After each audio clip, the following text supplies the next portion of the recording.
All right, let's jump right in. We're going to be talking about something that is absolutely essential for any team, any community, really, and that's unity. The thing is, unity doesn't just happen on its own. It's got to be woven thread by thread, and that happens through how we communicate. So today, we're going to look at a blueprint for how to build that unity and, just as importantly, how to fix it when it starts to come apart. I want you to picture a perfectly balanced mobile, like the kind you hang over a crib. Every single piece is unique, right? But they're all connected, all moving together in this beautiful, graceful dance. Well, that's the goal. That's the picture of a healthy, unified team. It's not just about being effective, it's a living, breathing work of art. But let's be real. That perfect harmony isn't always our reality, is it? So what happens when that delicate balance gets thrown off? When the very strings that are supposed to create beauty end up becoming a source of chaos and a tangled mess? And this image, wow, it just says it all, doesn't it? Our teams, our relationships, they're delicate, just like that mobile. And certain behaviors, certain ways of talking, they act like a disruptive force. They knot up the strings, they tangle all the pieces together, and they throw the whole system completely out of balance. All that beauty is gone, and the team just stops working the way it's supposed to. The source material here points out that these aren't just, bad habits.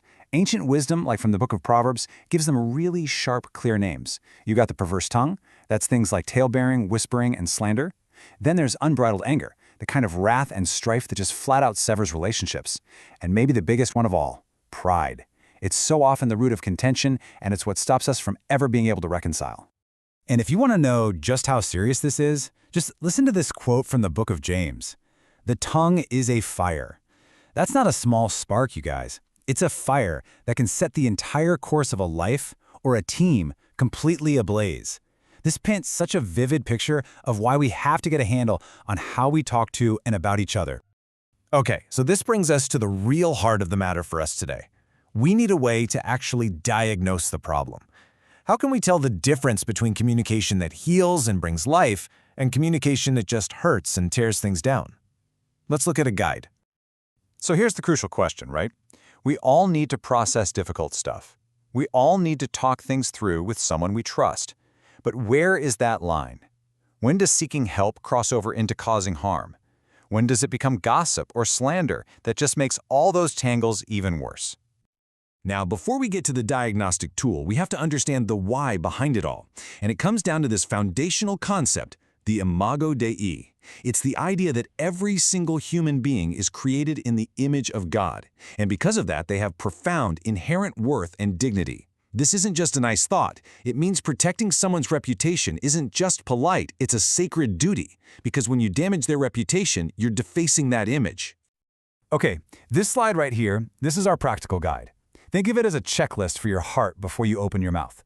On the left, healthy processing seeks wisdom. You're actually looking for a path forward.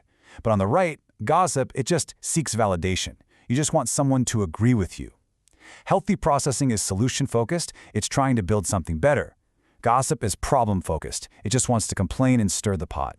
And look at these last ones. They're huge. Healthy processing aims for reconciliation and protects reputations by only involving people who absolutely need to be involved. Gossip does the exact opposite. It creates division, it damages reputations, and it pulls in anybody who's willing to listen. This is the filter we need to run our conversations through. So, we can diagnose the tangles now. We have a tool for that. But how do we actually fix them? Well, the good news is we are not left to figure this out on our own. There's a clear and really compassionate blueprint for untangling these knots. And this image, it just perfectly captures the spirit of that process. It's not about taking scissors and cutting the strings or just breaking the pieces apart in frustration. It's about patiently, carefully, and lovingly working to restore the connections and bring that harmony back. So here it is, step one, the big one. It comes from Matthew 18. Before you talk to your friend, before you talk to your boss, before you talk to anyone else, you go directly and privately to the person you have an issue with. It's direct, it's respectful, and it keeps the conflict contained. And the motive here is everything. This whole process is not about winning an argument or proving you're right. It's definitely not about punishing anybody. The goal is crystal clear: to gain your brother, to restore the relationship, and bring harmony back to the whole team. So how do we actually do this? The key is holding two things in a perfect balance: truth and love. The source material explains that they're inseparable. You can't have one without the other. Truth without love is just brutal honesty, which is really just brutality. And love without truth isn't real love at all. It's just empty sentiment. Real restoration means you have to speak the truth with genuine care and compassion. So what does this actually look like in our day-to-day lives? Well, this put-off, put-on chart from Ephesians 4 is an amazing practical guide. It's like a daily instruction manual. We have to intentionally put off the old habits, the corrupting talk, letting anger fester, deception, and then we have to actively put on the new ones, using words that build people up, committing to quick reconciliation, and always speaking the truth in love. And all of this brings us to our final vision. Because this isn't just about fixing problems when they pop up. It's about proactively, every single day, weaving a culture of strength and health. So we move from that tangled, chaotic mobile we saw earlier to this one. Beautifully woven, strong, resilient.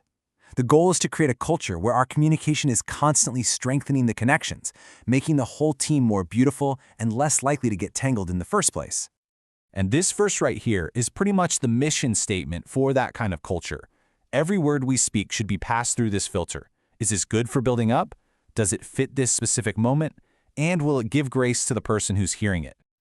And here's why this matters so much. Our unity, or a lack of it, is never just an internal issue. Our harmony is like a visible sermon to a watching world. A team that can navigate conflict with grace and communicate with love actually demonstrates the very message of reconciliation that it claims to believe in. So let's end with this. Because this isn't just theory, right? It's a call to action for all of us.